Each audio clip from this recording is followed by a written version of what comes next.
ಏನ್ ಪ್ರ್ಯಾಂಕ್ ಅಪ್ಪ ಅಂದ್ರೆ ಇಲ್ಲಿ ನೋಡ್ರಿ ಸಿಗರೆಟ್ ಪ್ರ್ಯಾಂಕ್. ಒಂದು ಪ್ರ್ಯಾಂಕ್ ಸಲುವಾಗಿ ಅಷ್ಟೇ ಇದು. ನೀವು ಇದರಿಂದ ನಾನು ಸಿಗರೆಟ್ ಸೇದ್ರಿ ಸಿಗರೆಟ್ ಕುಡಿಯತ್ತೆ ಏನ್ ನಾನು ಈ ತರ ಹೇಳಲ್ಲ. ಹೆಂಗ್ ಮಾಡ್ದೇನೆ ಏನ್ ಮಾಡ್ದೇನೆ ನಿಮ್ಗೆ ಗೊತ್ತಾಗತ್ತ ನೋಡ್ರಿ ಮುಂದ. ಭಾಳ ಕ್ರೇಜಿ ಆಗಿರುತ್ತ.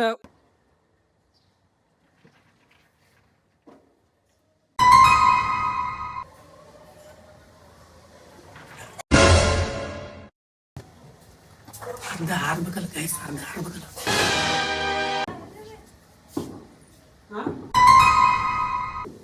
ಸ್ಮೆಲ್ ಏನ್ ಬರ್ತದ?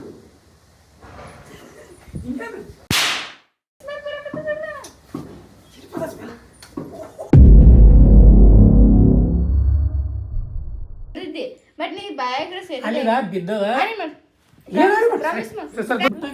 ಮಾಡಿದ್ ನೀ ತಪ್ಪ ಮಾಡಿ ನನಗೆ ಇದು ಮಾಡ್ತಿದ್ಯಾ?